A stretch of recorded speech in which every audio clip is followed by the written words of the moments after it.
Hey everyone, it's Colin. How's it going? At one point in our lives or another, we all will ultimately end up with some feelings of nostalgia, and for some people, it will lead them to various pursuits. But the question is it healthy for us to be even acting on those feelings?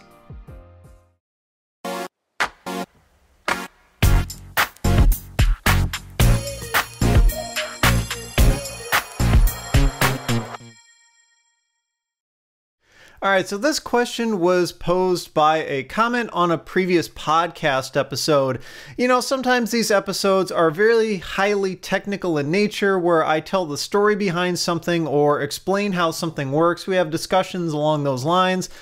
And other times they're much more philosophical, just questioning the nature of our thoughts and the way society works and how we interact with it and all that. This is definitely going to be a little bit more one of those kinds of episodes. So my point with a lot of these philosophical kinds of episodes isn't necessarily to beat you over the head with an opinion or convince you that what I think is right or anything like that.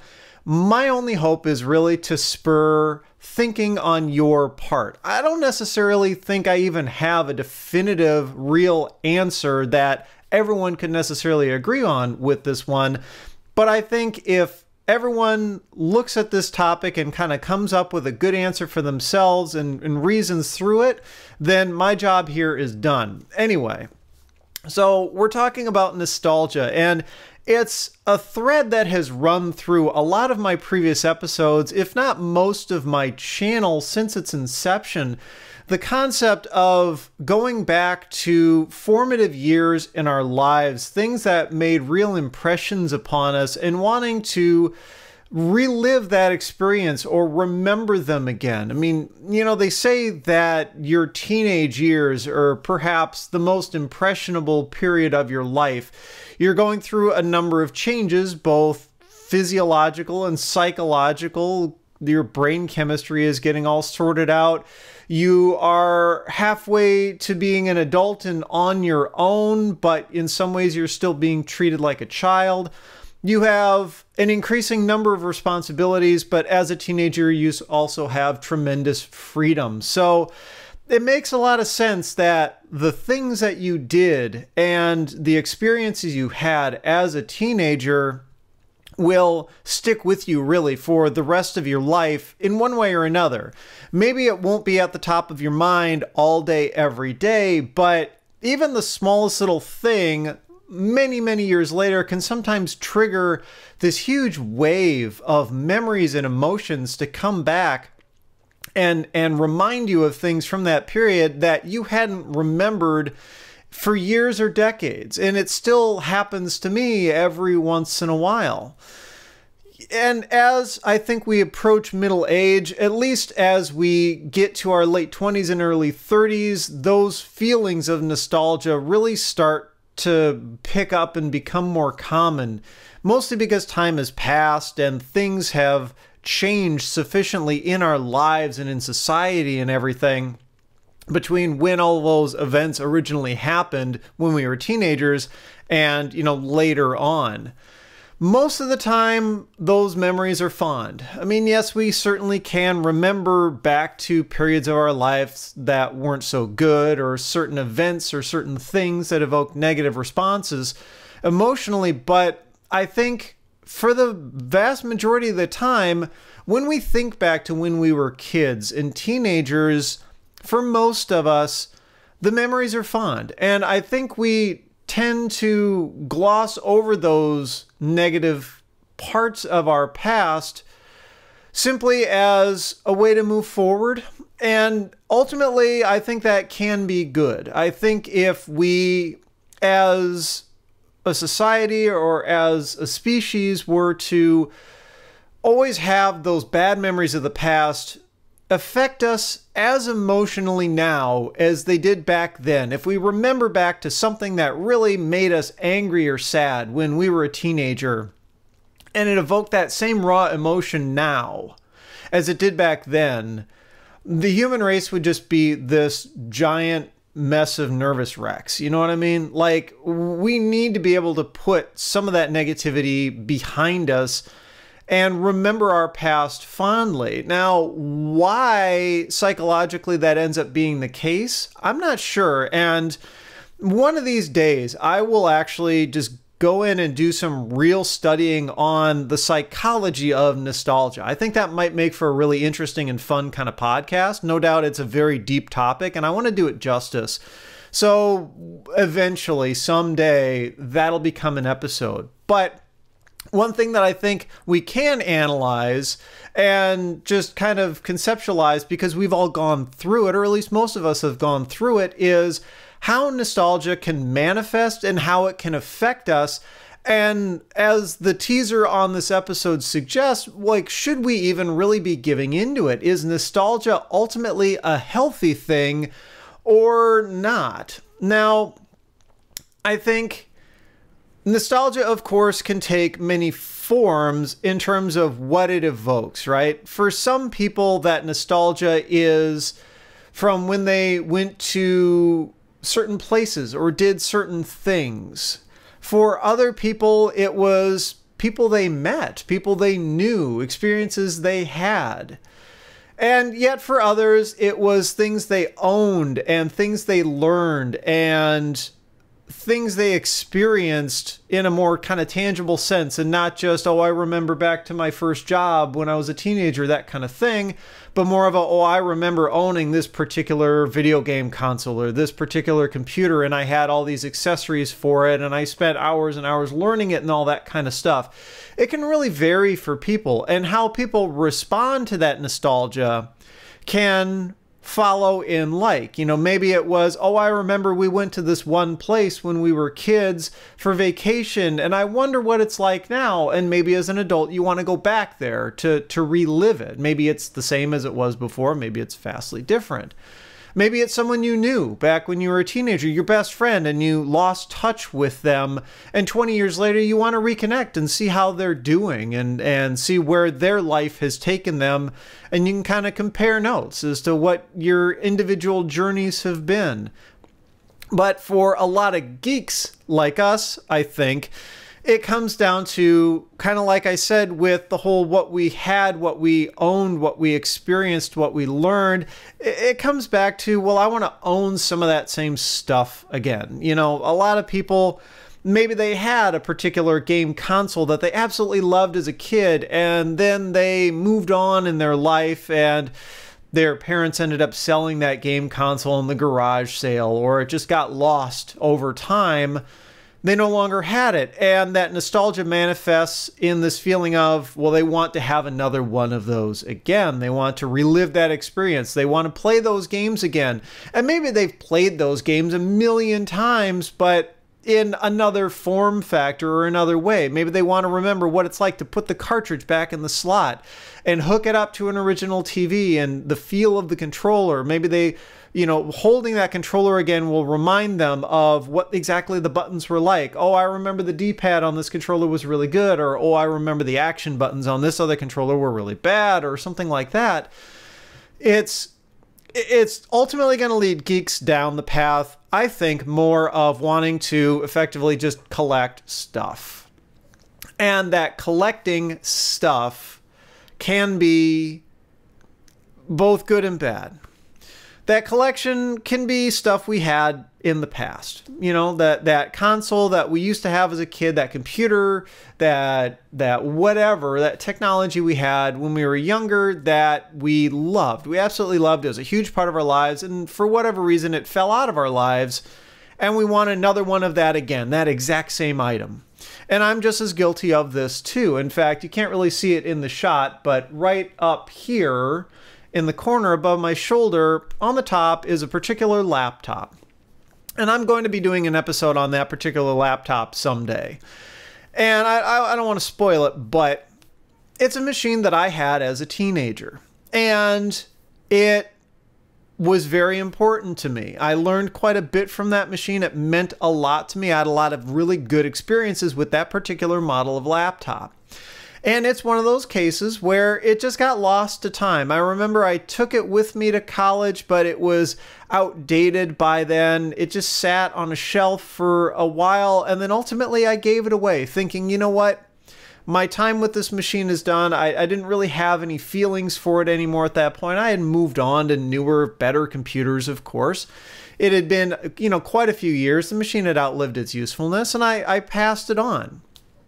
And just a few years ago, that wave of nostalgia hit me. And I'm like, I wish I had kept that machine.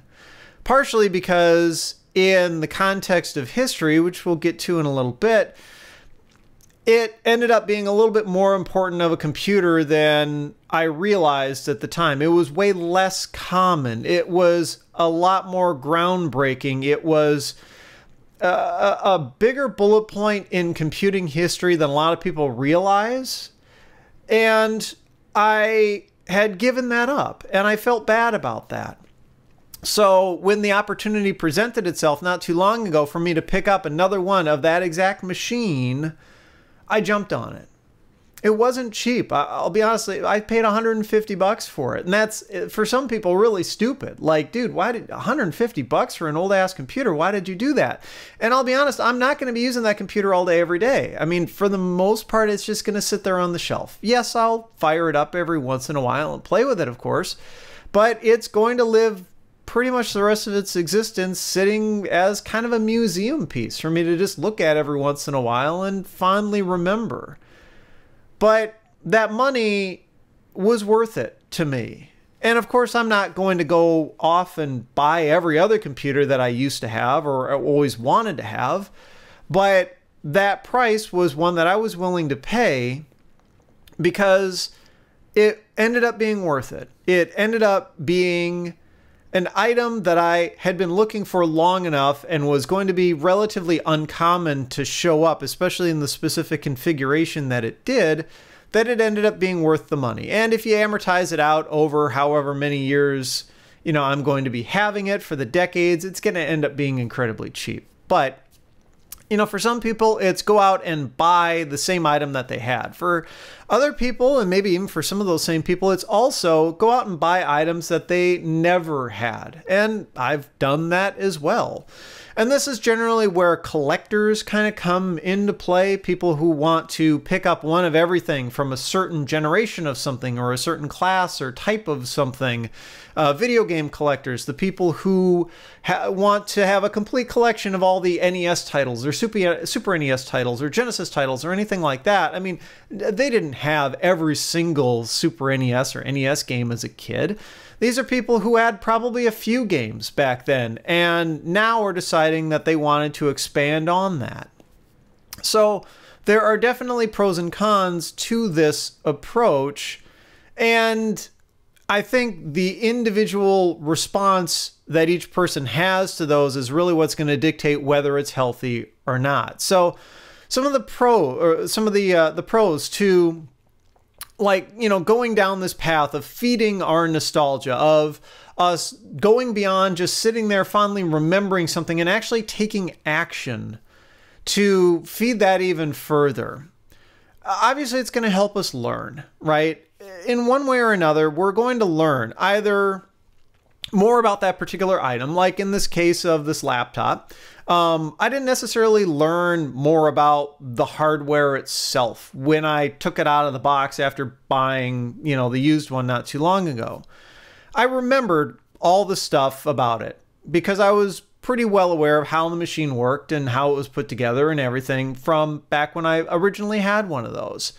But the thing that it also can help you learn is context. And this is where the benefit of that time passing between when you were a kid and when those feelings of nostalgia hit can be really beneficial.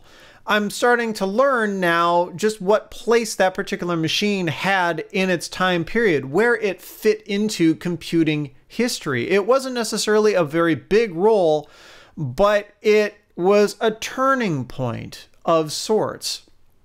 And that's only something that I could learn after the fact, because at that time, nobody really knew what was going on. Same thing with all the people who bought NESs at the time when they were brand new. They didn't realize necessarily that they were on the cusp of video gaming history, that that particular console would become increasingly relevant over time as being the icon for really what retro video games would be. In fact, the term retro video games didn't really exist when the NES first came out.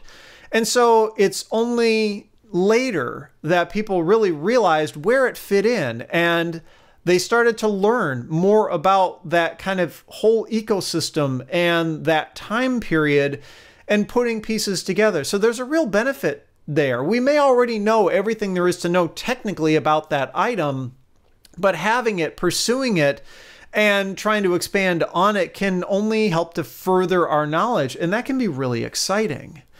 Another thing that it does is kind of with along those same lines about learning more about that item and its past and where it fit in, it can also help reconnect you with your own past and help you see a more complete picture, not necessarily of that item, but of yourself. It can help you stir other memories of that time period. You know, maybe in the case of playing a particular video game, it'll remind you of a time when you maybe were playing that game with a friend and you wonder, oh, I wonder what happened to that friend, or oh, I remember that one time my friend and I went and did this crazy thing, or whatever. It can help you expand further on your memories and maybe push you potentially in a new direction, or at least perhaps help you better understand yourself. It could also potentially prompt new interests. You know, maybe back then you were playing video games because that was just the fun thing to do. You found the games themselves interesting and exciting, but you were content to just stick with that one, you know, little realm of gaming. Maybe only NES games were interesting to you. At the time, you didn't really care what Sega was doing, or vice versa. You know, maybe you were a Genesis fanboy and I don't care what Nintendo, you know, that kind of thing. But now, you know, maybe you go out and you get another Genesis or something like that. And you realize, you know, this was really fun, but I wonder what it was like for those kids who had the Super NES instead. And maybe it'll prompt you to go out and buy that Super NES and learn about that. Or maybe on the flip side of it, instead of learning more about the products themselves, maybe it'll push you to learn more about the underlying technology. I mean, a lot of modern technology is still rooted in very old concepts from items past. Maybe by playing those old games or working on that old computer, it'll stir an interest into, you know, I wonder where this technology evolved. It'll make you wonder, you know, what came after this and what made that technology different and how did that work? And proceed you kind of down that path to where maybe it could even open up new possibilities for you personally and professionally. You know, maybe you realize, you know, I've always been interested in these computers, and maybe this is a gateway for me to want to learn more about it and go into a career in IT or software or something like that. Maybe, again, it'll help you learn something more about yourself and give you an opportunity, or at least an excuse, to go out and pursue something new.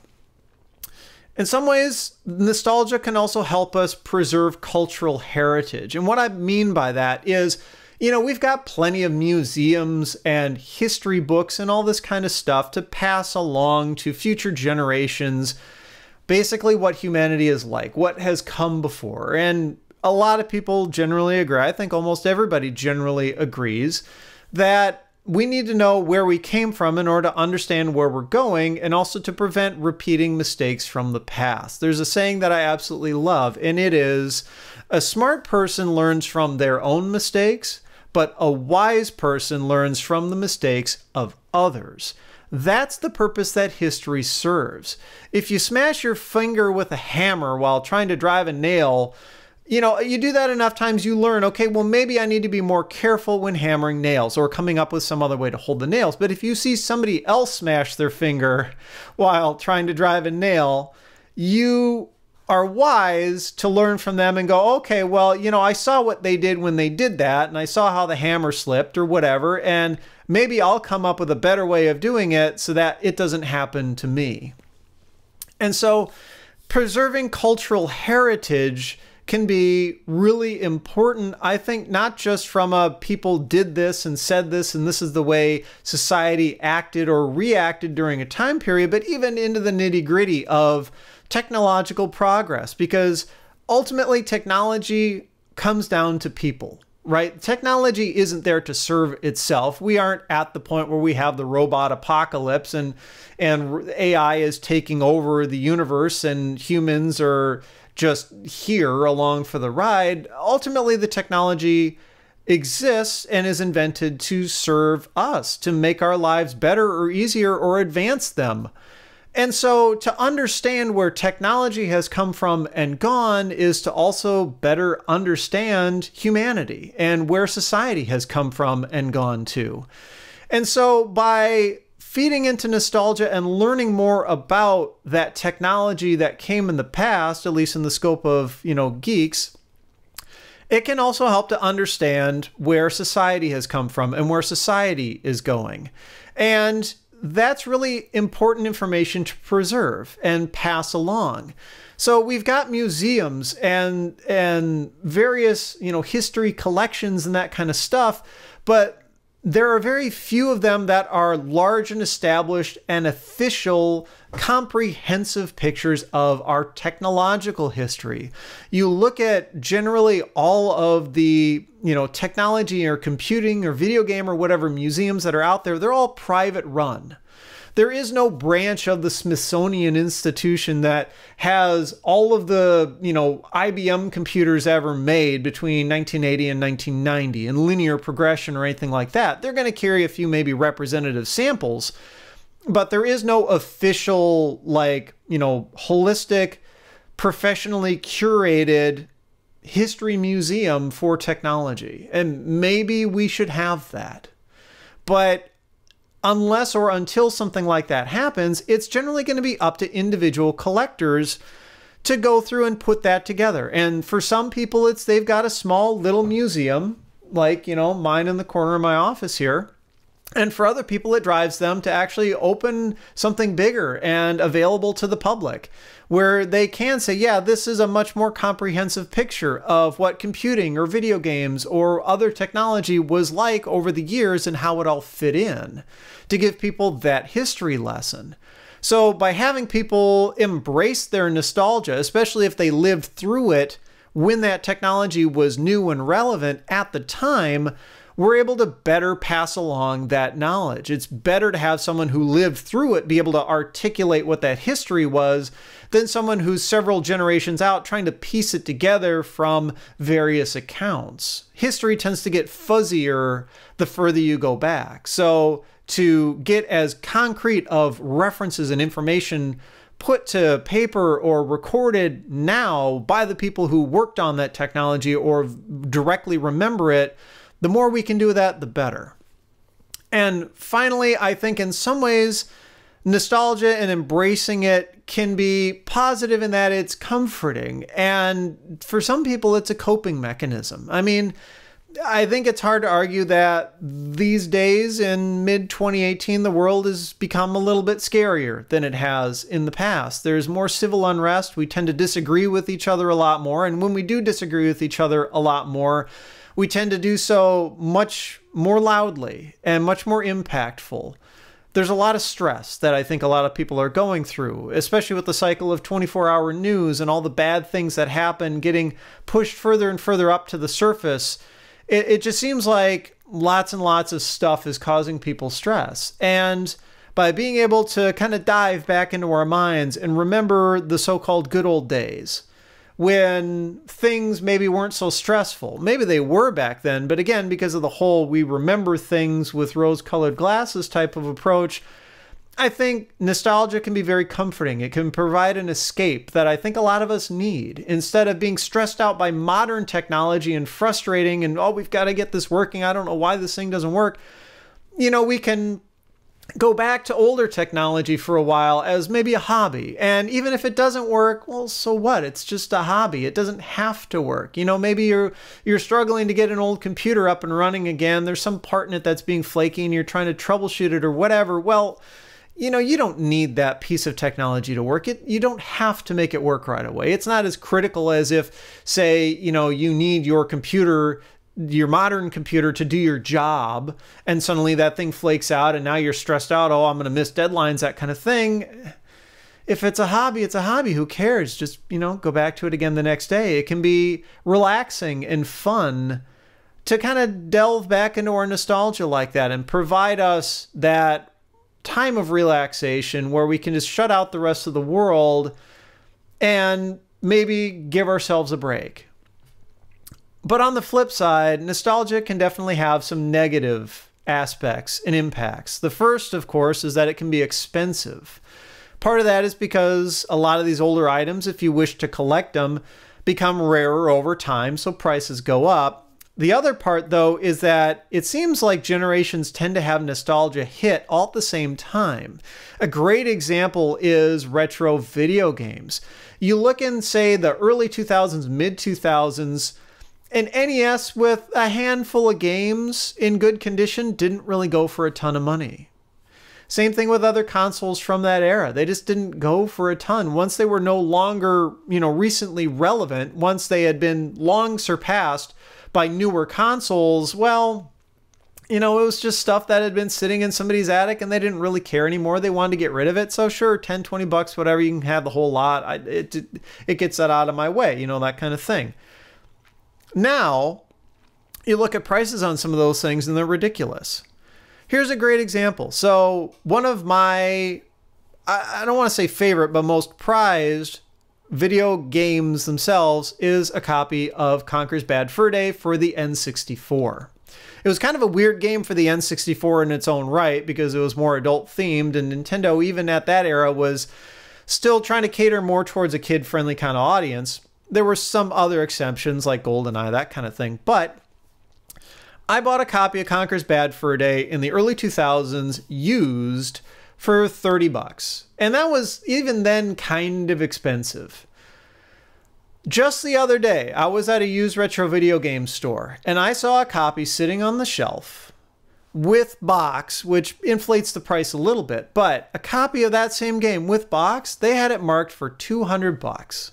Now, yeah, that's overpriced, but still, you're not going to find a copy of Conker for 30 bucks. It's going to go for more than that. Well, why is that the case? Because a whole bunch of people around my same age, and probably around the same age as a lot of people watching or listening to this episode, all had nostalgia hit around the same time. We all got to be around the same age. Those of us who grew up with the N64, had one when we were kids, and really loved it and maybe lost it over time.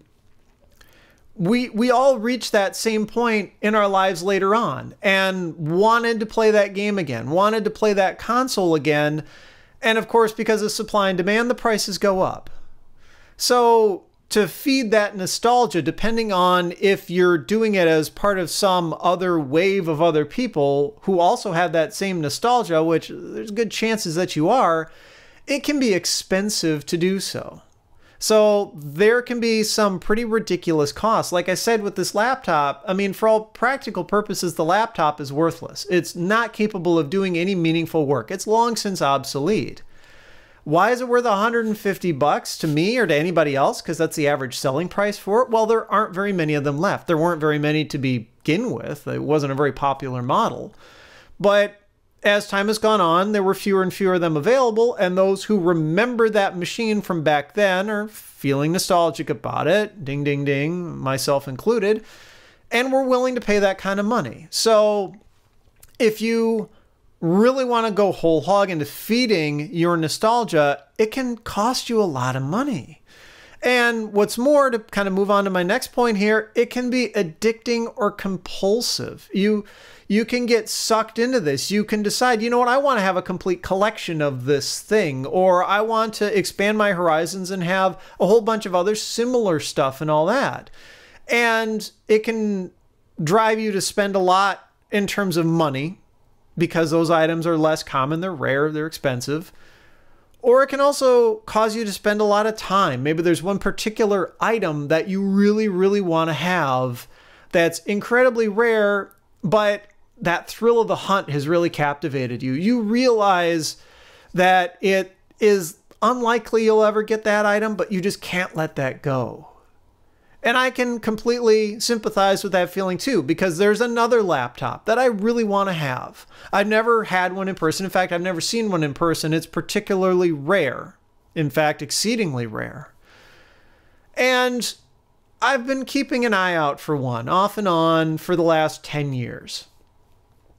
But I realize I'm, in my lifetime, likely never going to have one. They're just too uncommon. They show up for sale too infrequently. Those who do have one are unlikely to ever let them go. They generally know what they have. And so while I'll occasionally, poke my head around and see, have any gone for sale lately or any available for sale now, I've generally internalized that, you know what, this is an item that I'm probably never going to own and may never even see in my lifetime.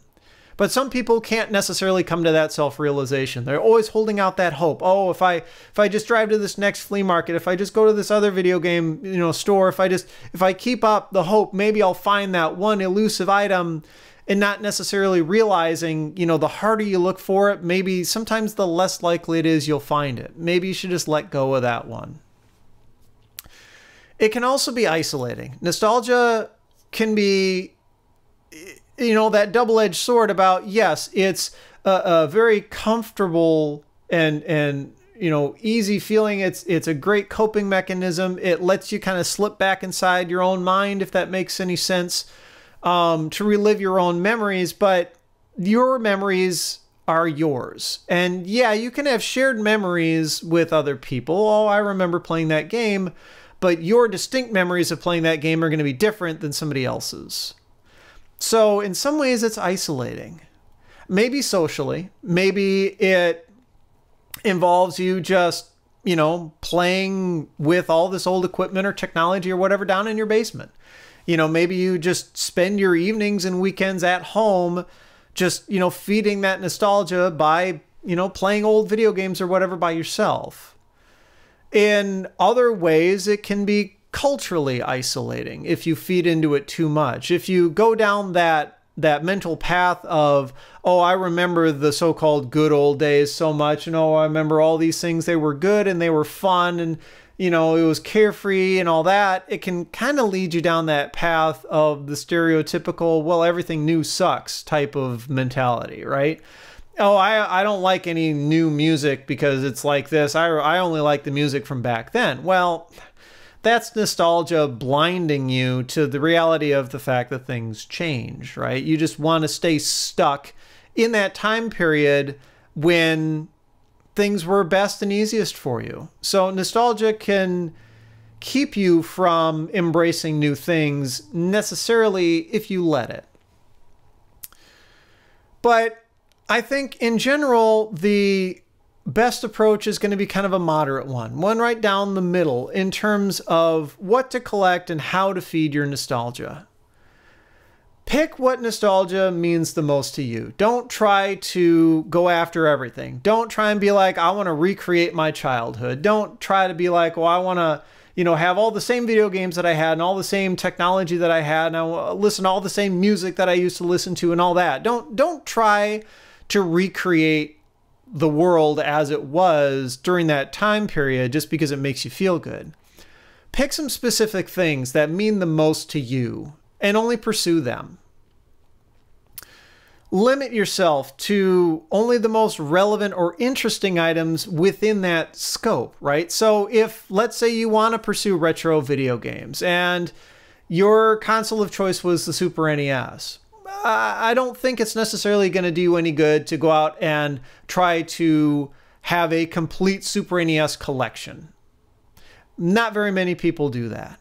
I'm not saying there's necessarily anything wrong with going out and doing that, because some people, that's just their hobby or whatever. But there's definitely an argument to be had that if you're simply going out and trying to have a complete collection at potentially great cost, both in terms of time and money, just to feed your nostalgia and not necessarily for some greater purpose, it's possible that's not all that healthy for you. So try to stick to what's only the most relevant within that sphere. I like retro computers, obviously, and they've become, a topic on this channel. Am I going to go out and try and buy one of everything? No, absolutely not. You all know that I like vintage Macs. It's something that I grew up with. In some ways, yes, I'm feeding my nostalgia. Am I going to go out and try and create my own vintage Mac museum with one of everything that Apple ever produced? No, absolutely not. I have my limits. I'm only going to pick the items that are most interesting and relevant to me, either items that I had and want to have again, or items that I never had but are that interesting for me to actually bother pursuing. There are plenty of other items that are interesting, but not so interesting that I'd want to go out and try and buy one and make space to store it and that sort of thing. So limit yourself. Find that particular angle that you want to pursue and just pursue that, and don't let yourself become consumed by your nostalgia if it comes to collecting items. And then the other big thing, I think, is if you are going to go down that path, really try to learn from the nostalgia. Don't just buy a vintage thing that's been pre-restored. You know, don't just go out and spend a ton of money on an original NES console that's been professionally cleaned up and restored and fixed up and works perfect and all that.